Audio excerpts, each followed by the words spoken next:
नमस्कार जी, बहुत बहुत शुक्रिया आपका इस जुड़ाव के लिए। इस वक्त की एक बड़ी पॉलिटिकल खबर के साथ मैं आपके समक्ष हाजिर हूं। आप पंजाब के टीवी देख रहे हैं। मैं संजीव शर्मा हूं। काइंडली इसको शेयर कर दीजिएगा। आप छुट्टी मना रहे होंगे, संडे, घर के कामकाज भी होंगे, त्योहारी सीजन आगे जो है आ रहा है। घर में आजकल बहुत से काम होते हैं, खासतौर से ग्रामीण क्षेत्रों में। लेकिन इसी बीच में नज़र आपकी भी इस बात पे होगी कि कहाँ क्या हो रहा होगा। तो खेत खलिहान और अपने घर के कामों के बीच में, त्योहारी सीजन की तैयारी के बीच में आप इलेक्शन की भी तैयारी कर रहे होंगे।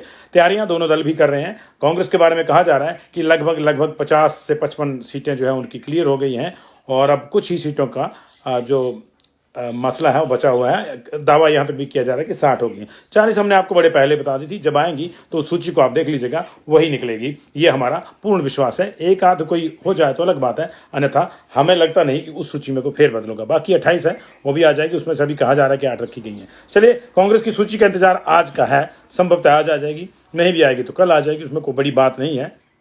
कल से आधिकारिक रूप से नॉमिनेशन भी शुरू हो रहे हैं और अब आधिकारिक रूप से बीजेपी ने भी ये कसरत शुरू कर दी है कि किसको टिकट दिया जाए और किसको नहीं दिया जाए। अधिकांश लोगों को पहले फीलर्स भेजे जा चुके हैं जिनका कटना है कि भैया, और हमने पिछली बार एक चिट्ठी भी पढ़ के आप सुनाई थी कि संगठन को आपकी बहुत ज़्यादा जरूरत है और सर्वेक्षणों में आप थोड़ा पिछड़े हुए हैं। अब जो है संगठन के लिए आप जुट जाइए। उसका सीधा सा मतलब था कि अब आपको टिकट नहीं मिलेगी। लेकिन किसे मिलेगी किसे नहीं मिलेगी, ये तो अभी भी चर्चा का विषय है। इसी बीच में चुनाव समिति बीजेपी की कल दिल्ली में बैठक कर रही है।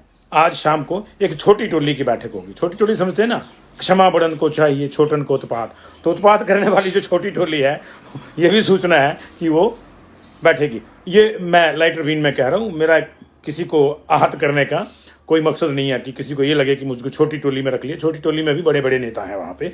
और जो लास्ट मोमेंट की शरारतें कह लीजिए या कटिंग शटिंग कह लीजिए या उसको सुधार कह लीजिए, मैं आप पे छोड़ता हूं, वो भी होगी। तो शाम को एक छोटी टोली बैठेगी और कल जो है चुनाव समिति की बैठक होगी और कल ही संभवतः एक फाइनल लिस्ट 25 से 30 कैंडिडेट की अप्रूवल के लिए उससे ऊपर वाले जो ग्रुप है, संसदीय बोर्ड जिसको कहते हैं, उसको दे दी जाएगी। अब सवाल ये है, आप भी जानना चाहते होंगे कि क्या होगा, क्योंकि बड़ा शोर मचा हुआ है। ये कट जाएगा, वो बट जाएगा, क्या हो जाएगा, क्या नहीं हो जाएगा। खैर, बीजेपी के भीतरी सूत्रों से जो जानकारी मिलती है वो हम हमेशा आपके साथ शेयर करते हैं। अभी जो हमारी जो सूचना है उसके मुताबिक 20 तारीख से पहले ये लिस्ट पहली आ जाएगी। उसमें मिनिमम 30 नाम होंगे। ज़्यादा हो सकते हैं लेकिन मिनिमम 30 नाम होंगे। और वो कौन होंगे ये भी हम आपको बताएंगे, क्योंकि समय कम है। 17 तारीख से यानी कल से नॉमिनेशन शुरू हो जाएगा। बीच में 2-3 छुट्टियां पड़ेंगी। हालांकि छुट्टी वाले दिन भी नॉमिनेशन होता है, संडे की छुट्टी वाले दिन भी नॉमिनेशन होगा। लेकिन जाहिर है कि धनतेरस, दिवाली, इन त्योहारों पे अधिकांश नॉमिनेशन नहीं होंगे। पिछली बार भी बीजेपी के साथ दिक्कतें आई थी कि सारी टिकटें इकट्ठी डिक्लेयर करने के चक्कर में कईयों के बेचारों के मुहूर्त निकल गए थे और कई तो वैसे ही निकल गए फिर चुनाव में। तो ये भी देखना होगा कि मुहूर्तों का भी इस बार थोड़ा प्रेशर है कि भैया हमको टिकट देना तो हमारा मुहूर्त ही है, आप जल्दी दे दीजिए। हालांकि ये कोई बड़ी बाइंडिंग नहीं रहती कि टिकट डिक्लेयर होने के बाद ही आप नॉमिनेशन कर सकते हैं। आप पहले भी नॉमिनेशन कर सकते हैं और ए और बी फॉर्म जो होता है वो बाद में आपको स्क्रूटनी तक आप उसको जमा करवा सकते हैं। चुनाव चिन्ह उसके बेस पे मिलता है, अन्यथा आपको इंडिपेंडेंट घोषित कर दिया जाता है। लेकिन क्या बीजेपी में ऐसे कुछ लोग हैं जो टिकट की परवाह किए बगैर नॉमिनेशन करेंगे? जाहिर है नहीं है। और यदि कोई करेगा तो तभी करेगा जब हाईकमान से उसको क्लियरिटी होगी कि भैया लिस्ट आती रहेगी, आप चल के नॉमिनेशन करिए, ए और बी फॉर्म आता रहेगा। अब आपको ये भी बताएंगे कभी कि ए और बी फॉर्म क्या होता है। लेकिन फिलहाल आप ये जानना चाह रहे होंगे, जो हमारे हेडिंग में भी है, कि बीजेपी में जो पहले नाम है 30, वो कौन हो सकते हैं, कौन है सकते हैं भी छोड़ दीजिए, कौन है, और सुजानपुर से सर्वे में किसका नाम किया गया। अब बहुत सी चीज़ें आप जानना चाह रहे होंगे सुजानपुर को लेकर। इप्स एंड बट्स हैं, प्रेम कुमार धूमल लड़ेंगे या नहीं लड़ेंगे, इसको लेकर चर्चाएं हैं और जिलावार संभावित टिकटों का ब्यौरा भी जो है हम आपको देंगे। तो पहले चलते हैं मंत्रिमंडल में। बड़ी चर्चा है कि मंत्रिमंडल से इतने छट जाएंगे, उतने छट जाएंगे। ये चर्चाएं हमने भी की, आपने भी की और सबने करी। चर्चाओं का बाजार तो राजनीति के साथ गर्माता रहता है और खासतौर से चुनाव के मुहाने पर जब प्रदेश हो। अभी फिलहाल मुझे लग रहा है कि 6 लोग पहली लिस्ट में मंत्रिमंडल के क्लियर हो जाएंगे। इसमें जो है मंडी से 2, एक चीफ मिनिस्टर एक महेंद्र सिंह ठाकुर, 2 मंडी संसदीय क्षेत्र से क्लियर हो जाएंगे। कांगड़ा संसदीय क्षेत्र से 2 मंत्री क्लियर हो जाएंगे और हमीरपुर संसदीय क्षेत्र से 3 मंत्री हैं, 1 क्लियर हो जाएगा पहली लिस्ट में। और शिमला संसदीय क्षेत्र से भी 3 मंत्री हैं, 1 क्लियर हो जाएगा पहली लिस्ट में। तो शिमला संसदीय क्षेत्र से सुखराम चौधरी, राजीव सहजल और सुरेश भारद्वाज, इन 3 में से 1 क्लियर हो जाएगा। कौन होगा ये बीजेपी पे छोड़ देते हैं, कुछ चीजें तो परसों भी बतानी पड़ेंगी आपको। तो ये हो जाएगा शिमला संसदीय क्षेत्र। हमीरपुर संसदीय क्षेत्र में भी जी 3 मंत्री हैं, राजेंद्र गर्ग, कंवर वीरेंद्र कंवर और विक्रम ठाकुर। यहां भी 1 सीट पहले ही गो में मंत्रियों की क्लियर हो जाएगी। इसके अलावा कांगड़ा से 2 मंत्री हैं, दोनों मुझे लग रहा है कि दोनों क्लियर हो जाएंगे। जो मेरे पास जो सूची आई है उसके मुताबिक दोनों क्लियर हैं। थोड़ा बहुत मंथन किन्हीं चीज़ों पे हो रहा होगा तो हो रहा होगा, लेकिन अंततोगत्वा दोनों क्लियर हैं, दोनों को टिकट मिल रही है।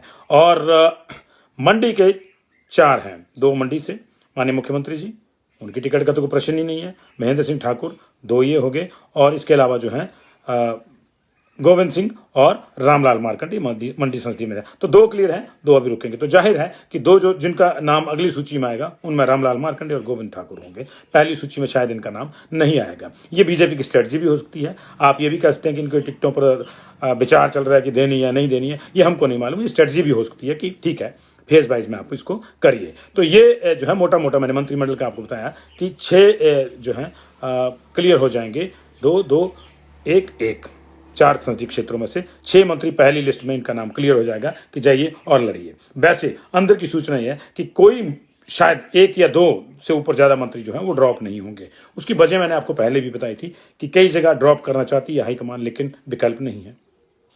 और कई जगह लगता है कि थोड़ा कमजोर है, लेकिन जो विकल्प है वो भी सशक्त नहीं है। विकल्प है तो सही, लेकिन सशक्त नहीं है। मतलब 2 चीजें हैं, एक जगह विकल्प ही नहीं है तो जाहिर है फंसी को देनी पड़ेगी, और दूसरी जगह ये सिस्टम है कि विकल्प है लेकिन कमजोर है। तो ऐसी स्थिति में वहां टिकटें फिर उन्हीं को जाएंगी जो वहां पे हैं ऑलरेडी। तो ये इस तरह से सिस्टम चलेगा। तो अभी 12 में से जो है 6 मंत्रिमंडल के सदस्य जो हैं वो क्लियर हैं। उसमें मुख्यमंत्री के ऊपर तो कोई सैंडबर्स है ही नहीं, उसमें कोई दिक्कत नहीं है।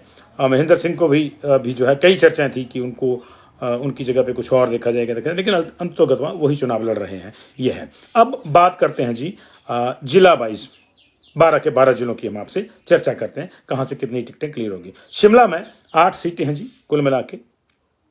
संसदीय क्षेत्र की बात करें तो एक रामपुर उधर को चला जाता है, लेकिन शिमला जिला की मैं बात करूं तो शिमला जिला की 8 में से फिलहाल 3 टिकटें क्लियर हो जाएंगी पहली सूची में। रामपुर, रोहड़ू, माफ कीजिएगा रामपुर नहीं, रोहड़ू, ठियोग और चौपाल, ये टिकट पहली सूची में क्लियर हो रहे हैं।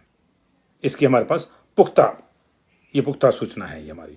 उसके बाद सोलन जिले की अगर बात करें तो 5 सीटें हैं वहां पे, 2 कसौली और दून पहले ही गो में क्लियर हो जाएगी।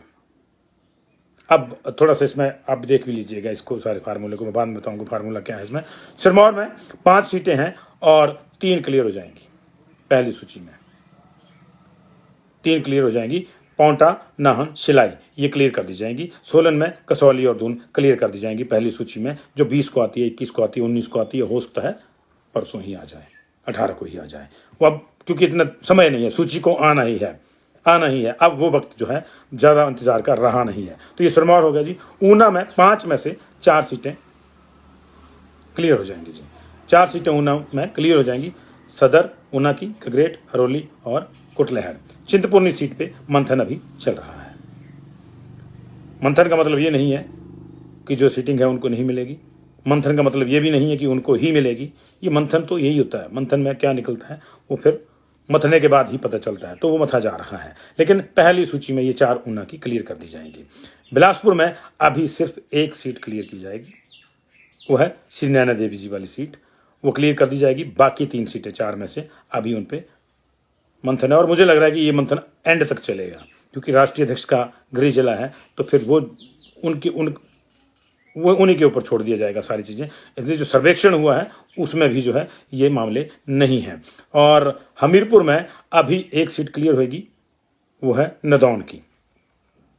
यहाँ से कौन लड़ेगा वो क्लियर कर दी जाएगी। इसके अलावा बाकी जगहों पे मंथन चल रहा है, कई जगहों पे तो ढींगा मुश्ती भी चल रही है, मंथन मुश्ती सब जगह चल रही है। और चंबा में 5 सीटों में से 2 भटियात, चुरा ये पहले गो में क्लियर हो जाएंगी। चुरा और भटियात पहले गो में क्लियर हो जाएंगी, क्योंकि यहाँ को ज़्यादा इससे वर्ड्स नहीं है। पर पहले गो में वही होंगी जहाँ ज़्यादा इफ्स एंड वर्ड्स नहीं है। लाहौल स्पीति की अभी सीट क्लियर नहीं होगी, ये मंत्रिमंडल में ही हमने आपको बता दिया कि वो सीट क्लियर नहीं है अभी, उसको लेटर ऑन अगली लिस्ट में उसको डाला जाएगा। ये भी हो सकता है कि एक लिस्ट आ जाए, एक कल आए, ये भी हो सकता है कि फिर सारी इकट्ठी आ जाए। लेकिन अभी जो पहली सूची तैयार है, अगर उसको डिक्लेयर कर दिया जाता है ताकि बहुत ज़्यादा साइकोलॉजिकल बढ़त कांग्रेस को ना मिले, क्योंकि कांग्रेस आज करती है कल करती है, ये अब काउंटिंग शुरू है, उल्टी गिनती शुरू है कांग्रेस की टिकटों की, कभी भी आ सकती है। तो ऐसे में कई बार ऐसा भी होता है कि आपको एक साइकोलॉजिकल बढ़त लेनी है, तो कांग्रेस वो ज़्यादा ना ले पाए, इसलिए हो सकता है कि दूसरी जो बीजेपी है वो साथ के साथ अपनी एक सूची जारी कर दे, बाकी सूची बाद में आए। तो ये लाहौल स्पीति और किन्नौर की टिकटें अभी पहली सूची में नहीं आती हैं। हाँ, अगर कोई कंप्लीट सूची आती है तो फिर उसी में आनी है उसको, जाहिर सी बात है, अदरवाइज दूसरी सूची में आएंगी। अब बात करते हैं मंडी की। मंडी में हमने आपको बता दिया धर्मपुर सिराज तो चला गया, सुंदरनगर की सीट फिलहाल क्लियर होगी, बाकी सीटें अभी तेल देखा जाएगा और तेल की धार देखी जाएगी। तो 3 ही सीटें 10 में से, मंडी में 10 सीटें हैं। अभी बाकी जगह पे कई चीज़ें हैं, कहीं लड़ाई है, कहीं चढ़ाई है, कहीं गुड़ाई है, कहीं गढ़ाई है, सब कुछ हो रहा है। कड़ना गढ़ना ये राजनीति के हिस्से हैं। कुल्लू में 4 सीटें हैं, अभी कोई क्लियर नहीं है, अभी किसी को भी क्लियर नहीं किया जाएगा, क्योंकि कुल्लू में समीकरण भी देखे जा रहे हैं। ये बीजेपी के भीतर के समीकरण नहीं देखे जा रहे हैं, ये कांग्रेस के भीतर के समीकरण भी देखे जा रहे हैं, क्योंकि एक स्ट्रेटजी ये भी है कि कांग्रेस के कुछ लोग टिकट समेत लाए जाएं। जब टिकट समेत लाए जाएंगे तो टिकट भी देनी पड़ेगी, तो फिर उसके लिए भी कुछ चीज़ें जो है ओपन रखनी पड़ती है। तो कहाँ कहाँ ज़्यादा स्पेस रखा है वहाँ आप समझ जाएंगे कि अगर लाए जाएंगे तो वहीं से लाए जाएंगे। अब बात कांगड़ा की करते हैं, जो किंग मेकर जिला भी कहा जाता है। मंडी और कांगड़ा तो किंग ही बना देते हैं, लेकिन कांगड़ा किंग मेकर है। तो इसमें कांगड़ा प्रॉपर क्लियर हो जाएगा जी, नूरपुर क्लियर हो जाएगा, सुलह क्लियर हो जाएगी, शाहपुर क्लियर हो जाएगी, ज्वालाजी क्लियर हो जाएगी, देहरा क्लियर हो जाएगी, पालमपुर क्लियर हो जाएगी, बैजनाथ क्लियर हो जाएगी। तो ये जो है 1 2 3 4 5 6 7 और 8 सीटें जो है ये क्लियर हो जाएंगी। तो ये मतलब मोटा मोटी 26 सीटें हो गई जो क्लियर हो जाएंगी, और मंत्रिमंडल की आप वो लगा ले तो 30 हो जाएंगी, 30+ के आसपास की सीटें क्लियर हो रही हैं। तो ये अभी की स्थिति जो है बीजेपी के भीतर की है। तो ये एक बार जो अगर आप फिर से जानना चाहेंगे तो मैं आपको फिर से बताऊंगा। और ये जिलावार मैंने आपको ब्यौरा दे दिया। मंत्रिमंडल में आपको बताया मैंने कि टोटल 12 हैं माननीय मुख्यमंत्री को मिला के, तो जो बाकी 11 बचते हैं उनमें से 5 की टिकट पहली सूची में क्लियर हो जाएगी, तो फिर अगले के लिए 5 बचेंगे। और उनमें से भी जैसे कि बड़ी चर्चाएं थी कि 70% कट जाएगा, 80% कट जाएगा, वैसा मुझे नहीं लगता कि कुछ होगा, क्योंकि कहीं विकल्प नहीं है, और जहां विकल्प है वहां वो सशक्त विकल्प नहीं है। तो ऐसी स्थिति में फिर वो कहते हैं ना कि वो समझदारी यही है कि फिर जो है उसी को थोड़ा बूस्ट करने की कोशिश की जाए और लड़ा जाए, और कोशिश की जाए कि वही सीट निकाल दें। तो इस तरह से 2 सेक्शंस हैं अभी मंत्रिमंडल के बांटे गए हैं। तो इनको मिला के, और जो मैंने जिलावार आपको बताया, एक बार मैं फिर से आपको बता देता हूँ कि शिमला में 8 में से 3 क्लियर हो जाएंगी पहली सूची में, सोलन में 5 में से 2 क्लियर हो जाएंगी, शिमला वाली जो है वो रोहडू ठेक चौपाल ऑलमोस्ट क्लियर हो जाएंगी पहली सूची में, और सोलन में कसौली और दून को क्लियर कर दीजिएगा पहली सूची में, बाकी फंसी रहेंगी। सिरमौर में पौंटा नाहन शिलाई ये क्लियर हो जाएंगी पहली सूची में 5 में से, ऊना सदर गगरेट हरोली कुटलहड़ ये 5 में से 4 क्लियर हो जाएंगी। और यही एकमात्र जिला जहां मैक्सिमम सीटें पहले गो में क्लियर हो जाएंगी। बिलासपुर में सिर्फ 1 सीट अभी श्री नैना देवी जी की क्लियर होगी, हमीरपुर में भी 1 सीट सिर्फ नदौन वाली, तो बिलासपुर में 4 में से 1, हमीरपुर में 5 में से 1, चंबा में 5 में से 2 सीटें क्लियर कर दी जाएंगी, चुरा और भटियात की पहले ही। लाहौल स्पीति किन्नौर अभी क्लियर नहीं आएंगी, सूची में पहली में नहीं आएंगी, दूसरी में आएंगी। इसके अलावा मंडी में 10 में से 3 सीटें ही अभी क्लियर की हैं, उसमें से 2 तो एक माननीय मुख्यमंत्री की और नंबर 2 के जो मंत्री हैं धर्मपुर से महेंद्र सिंह उनकी है, और एक सुंदरनगर की सीट क्लियर होगी। कुल्लू में 4 की चारों सीटें अभी पहली सूची में नहीं आएगा कोई नाम इनमें से, और कांगड़ा में 8 हैं। इसमें कांगड़ा, नूरपुर, सुलह, शाहपुर, ज्वालाजी, देहरा, पालमपुर और बैजनाथ ये फर्स्ट गो में क्लियर हो जाएंगी। तो ये मोटा मोटी कल ये फैसला हो जाएगा। कल ही ये लिस्ट आ जाती है, परसों आती है, चौथ आती है, ये फिर उनको तय करना है। लेकिन जो तय हुआ है अंदर की लिस्ट है वो हम आपको बता रहे हैं, जो हमें कहीं से मिली है अपने उससे। तो ये इस तरह से है जी। अब बड़ी चर्चा जो आप जानना चाह रहे होंगे कि सर्वे भी हो रहा है ना साथ में, सर्वे के आधार भी गई ना कि यहाँ से 2 नाम होंगे, यहाँ से 1 होगा, ये होगा। तो अब आप जानना चाह रहे होंगे कि सुजानपुर में किसका नाम है। सुजानपुर को लेकर आप बड़ी चर्चाएं सुन रहे होंगे। पिछली बारी प्रेम कुमार धूमल जब से हारे हैं तब से लेकर जो है वहाँ कई इफ्स एंड बट्स समय समय पर आते हैं। कुछ ऐसी भी चर्चाएं चली कि राणा जी ही इधर आ रहे हैं, कुछ ऐसी चले कि धूमल जी नहीं लड़ रहे हैं, या धूमल जी लड़ रहे हैं, या फलाना जी आ रहे हैं, कोई और आ रहे हैं, सारी चीज़ें जो है इस तरह से आ रही हैं। दूसरा तीसरा नाम भी आता है कोई बीच में कि अब जिस तरह जैसे ही कुछ और नेताओं की वापसी हुई है बीजेपी में तो भी आ रहा है।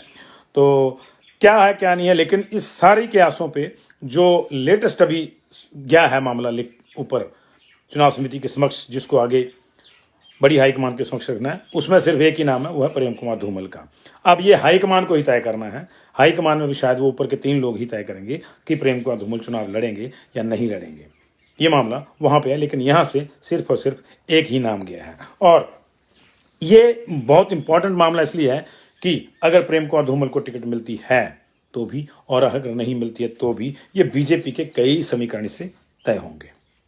अगर उनको टिकट मिलती है तो फिर आगे के समीकरण क्या होंगे, भीतर की राजनीति किस तरह से करवट लेती है वो देखना होगा। अगर उनको चुनाव नहीं लड़वाया जाता है तो बीजेपी के भीतर की राजनीति किस तरह से करवट लेगी वो भी आप देखेंगे। बड़ा दिलचस्प चुनाव होगा ये, और आप देखते रहिएगा। बीच में एक तीसरी पार्टी भी आ रही है, आम आदमी पार्टी। अभी उसकी 4 ही टिकटें क्लियर हैं, लेकिन वो भी 2-3 दिन में अपनी टिकटें क्लियर करने का उन्होंने दावा दिया है। राष्ट्रीय देवभूमि पार्टी, उसको भी आप नज़रअंदाज नहीं कर सकते। क्यों नहीं कर सकते? ऐसा नहीं है कि हम ये कह रहे हैं कि नहीं जी उसकी लहर है, लेकिन वो प्रभाव जरूर डालेंगी। हिमाचल प्रदेश में तीसरी ताकत ने हमेशा अपने अपने ढंग से चुनावों में अपनी अपनी भूमिका निभाई है। तो इस बार का चुनाव इतना दिलचस्प होगा कि पिछली बार जैसे किन्नौर की सीट 129 वोट से गई थी, 439 वोट से बड़सर की सीट गई थी, तो इस बार ऐसी सीटें ज़्यादा होंगी जो कुछ 100 वोटों से। ये आपको याद है कि मलंगड़ जी 3 वोटों से जीते थे, सत्ती जी पहला चुनाव 51 वोटों से जीते थे। इस तरह की स्थितियाँ आएंगी, इस तरह की स्थितियाँ आएंगी। और ये चुनाव जब इस तरह की स्थितियाँ आती हैं तो फिर आप ये नहीं बता पाते कि किस पार्टी ने किसको लाभ पहुंचाया और किस पार्टी ने किसका नुकसान किया। लेकिन यही लोकतंत्र की खूबसूरती है। बहुत बहुत शुक्रिया जुड़ाव के लिए। इसको काइंडली शेयर भी कर दीजिएगा। बीजेपी के टिकटों की सूची, कल एक बैठक है, आज शाम को मैंने बताया कि आज एक छोटी टोली बैठक करेगी, फिर कल बड़े स्तर पे बैठक होगी। और जो चुनाव समिति है, ये कोर ग्रुप कह लीजिए, जिसकी उसकी मीटिंग कह लीजिए, कल मीटिंग थी कैंसिल हो गई थी वहाँ पे। अब ये सारी चीज़ें दिल्ली में होंगी और देखना होगा कि दिल्ली से क्या क्या बाहर आता है सूची में। जो आ सकता है वो हमने आपको बता दिया। अब उस सूची में जब लास्ट मोमेंट पे कोई फेरबदल होगा तो वो फिर ऊपर वाले ही करेंगे, तो वो फेरबदल तो तभी पता लगेगा जब होगा। लेकिन फिलहाल जो सूची गई है, जो कल एक औपचारिकता है बैठक की, उसमें जिसकी सूची पे चर्चा होनी है और ओके हो जानी है, वो हमने आपको पढ़ दिया। Thank you very much. और राष्ट्रीय देवभूमि और आम आदमी पार्टी को हल्के में नहीं लिया जा सकता। आम आदमी पार्टी का निश्चित तौर से जो बूम गया था पहले ऊपर को, वो अब नहीं है, अब वो नीचे है। लेकिन राष्ट्रीय देवभूमि पार्टी एक ऐसा फैक्टर है जो हमें लगता है कि उसको नज़रअंदाज करना बहुत बड़ी गलती होगी। अभी सभी का फोकस जो है इसी पे है कि आम आदमी पार्टी उसको काटेगी, उसको काटेगी। लेकिन असली जो खेल है वो राष्ट्रीय देवभूमि पार्टी खेलेगी। कई सीटों पे वो बहुत बड़ा उलटफेर करवा देगी। उनका कोई जीत के आता है, कोई नहीं आता है। आम आदमी पार्टी के कितने जीत के आते हैं, कितने आते हैं, या कोई आता ही नहीं है। उत्तराखंड वाली स्थिति हो जाती है। ये हमें नहीं मालूम, ये आप लोगों को मालूम है, ये आपका इख्तियार है। बहुत बहुत शुक्रिया, थैंक यू वेरी मच। इसको शेयर कर दीजिएगा। जैसे ही कांग्रेस की सूची अगर आज घोषित हो गई तो आपसे शेयर करेंगे, अगर कल हुई तो कल करेंगे। जो जो जब जब आएगा आपको बताया जाएगा। यही हम जो है वो वचनबद्धता लेके चले हैं कि हमारे लिए सटीक सर पर सबसे पहले सटीक और सारगर्भित, सबसे पहले भले ही ना हो लेकिन सटीक पे हम लोग ज़्यादा फोकस रखते हैं और उसके साथ सारगर्भित जानकारी भी देते हैं। बहुत बहुत शुक्रिया अंकुर कपूर जी, सोहन धीमान जी, गोपाल ठाकुर जी, सुभाष शर्मा जी, कमल चौधरी जी, आप सब लोगों का जुड़ाव के लिए बहुत बहुत शुक्रिया। जुड़ाव होता रहेगा। रात्रि और मॉर्निंग के जुड़ाव कुछ इसलिए नहीं हो रहे हैं कि बहुत ज़्यादा ट्रैवलिंग है, बहुत ज़्यादा शोज़ करने हैं हमको जगह जगह जाके, इसलिए नहीं हो रहा है। जब जब टाइम मिलेगा आपके साथ आएंगे। Sudesh Chauhan, Ramashankar, thank you very much ji, Ramashankar Bhardwaj ji. और ऐसा इसलिए है क्योंकि आपका प्यार मुझे पता है कि बरसता है और जी खोल के, दिल खोल के बरसता है, इसलिए टाइम का उसमें कोई बंदिश मुझे नहीं लगता कि ज़्यादा प्ले करेगी। Rajiv Thakur ji, thank you very much जी। नाचन अभी राजपूत भानु राणा, अभी नाचन पहली लिस्ट में बीजेपी की नहीं आएगी। Ashwini Bakshi ji, Rahul Vyas ji, Bhavani Pathania ji, thank you very much. Santosh Soni ji, thank you very much.